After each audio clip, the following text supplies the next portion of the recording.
Como estudamos em nossa aula e como fizemos também os exercícios e as nossas correções, então vamos fazer aqui uma retomada sobre o gênero do substantivo. Quando nós falamos em gênero do substantivo na língua portuguesa, nós falamos em masculino ou feminino. São esses dois gêneros que existem na língua portuguesa. Os substantivos, com relação ao gênero, eles se dividem em dois grupos. O grupo maior da língua portuguesa, que é o grupo dos substantivos biformes, como o próprio nome diz. Bi, o prefixo bi significa dois, que são substantivos que possuem duas formas diferentes para o masculino e o feminino. Uma para o masculino, outra para o feminino.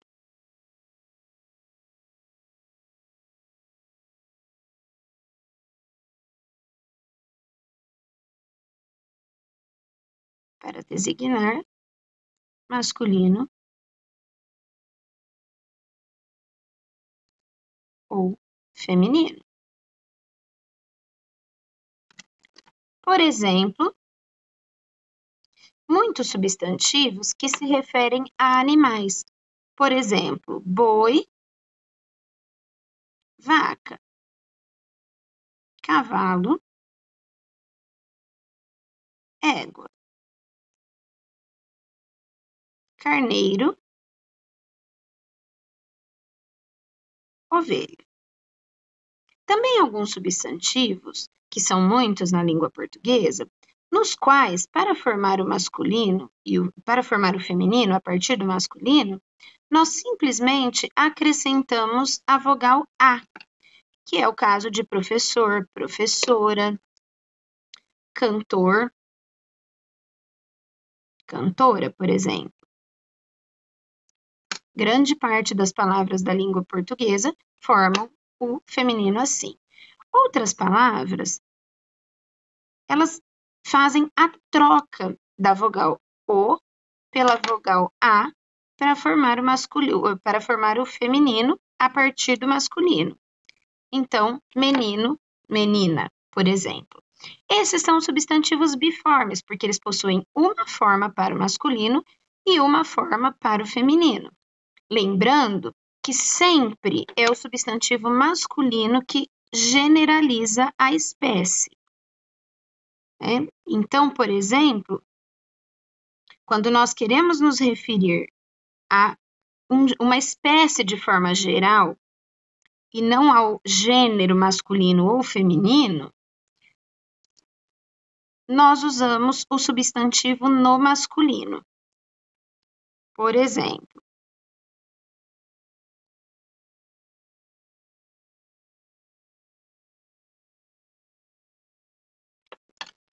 se nós queremos falar, por exemplo, da raça humana, então nós podemos dizer assim: o homem é um animal racional. Eu estou falando da espécie humana. Quando eu digo homem, eu não estou falando apenas dos exemplares do sexo masculino. Eu estou falando da espécie humana. Quando eu digo, por exemplo, que macaquinhos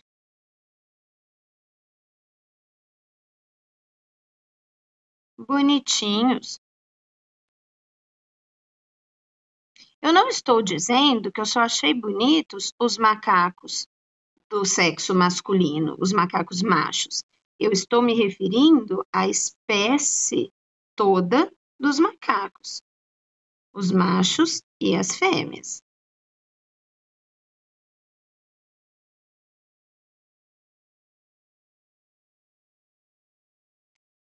Portanto, isso é uma questão gramatical. O masculino sempre é o substantivo que generaliza a espécie. Depois dos substantivos biformes, nós temos aí o grupo dos substantivos uniformes. que são a minoria dos substantivos. A grande maioria dos substantivos é biforme. Então, formam o masculino ou o feminino com duas formas diferentes. No caso dos uniformes, nós temos o prefixo uni, que significa um. E os substantivos uniformes, eles se dividem em três tipos. Os substantivos chamados de epicenos, os substantivos chamados de sobrecomuns e os substantivos chamados de comuns de dois gêneros. Os substantivos epicenos, eles sempre se referem a animais. Nem todos os animais são epicenos, como nós vimos lá nos biformes, né? Mas toda vez que eu tiver um substantivo epiceno, eu estou me referindo a um animal. Então, eles sempre se referem aos animais. E como é que eu formo o masculino ou o feminino? Forma-se o masculino ou o feminino, acrescentando-se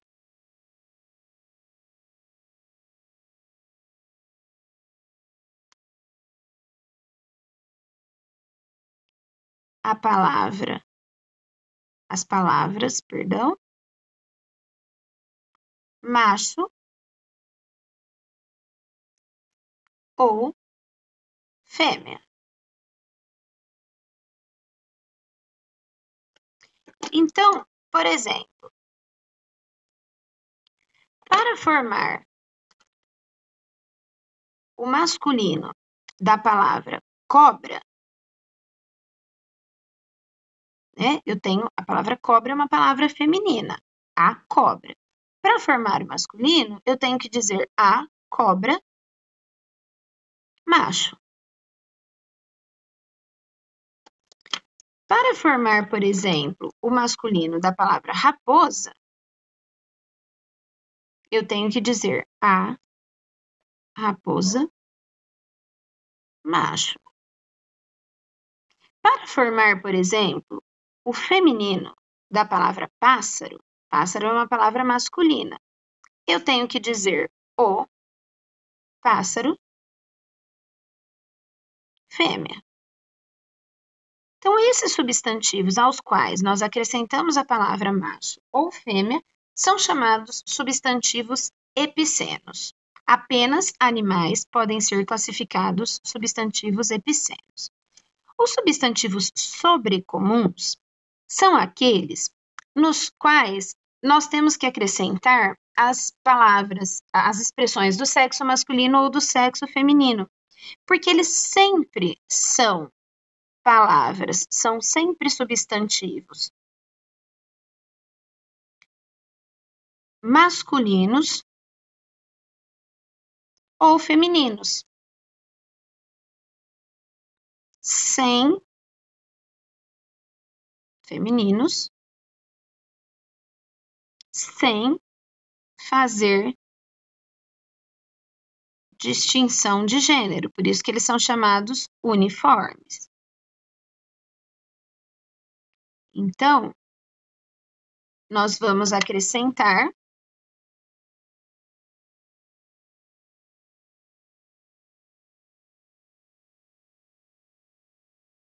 as expressões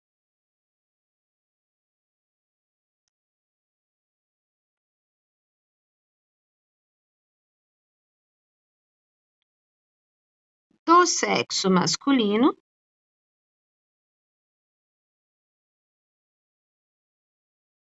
ou do sexo feminino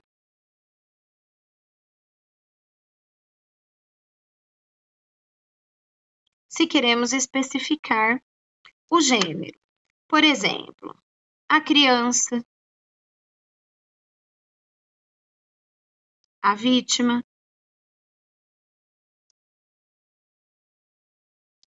o cônjuge, Cônjuge é o marido ou a mulher, o esposo ou a esposa. Essas palavras, elas são, por exemplo, a criança é uma palavra feminina, assim como a vítima.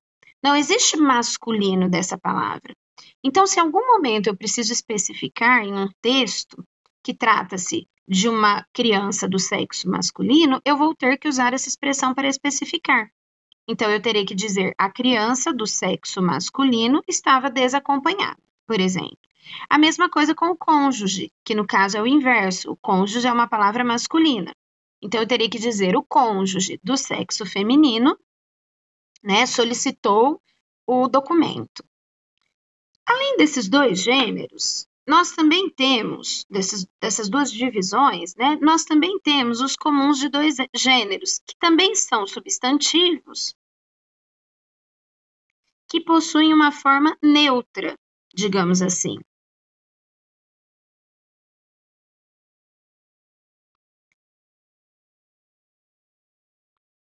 Não sendo possível saber se eles são masculinos ou femininos.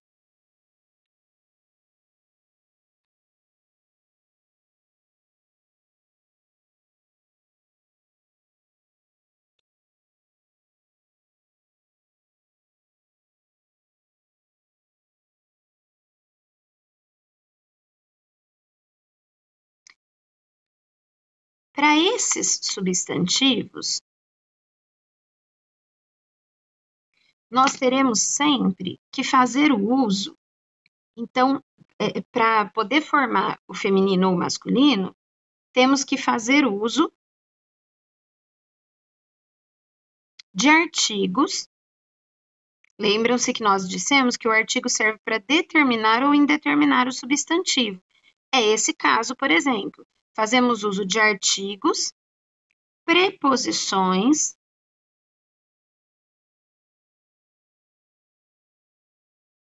ou do próprio contexto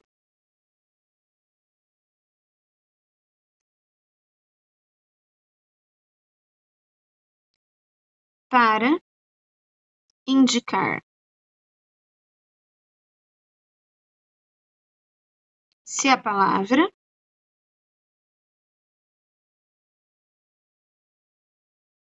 é masculina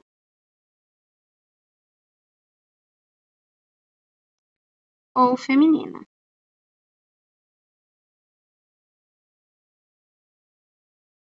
É o caso, por exemplo, dos substantivos estudante, presidente, dentista.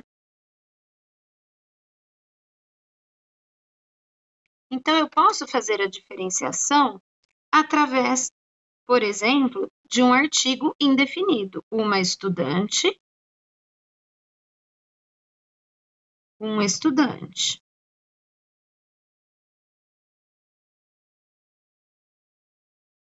Eu posso usar também um pronome, aquele dentista, aquela dentista.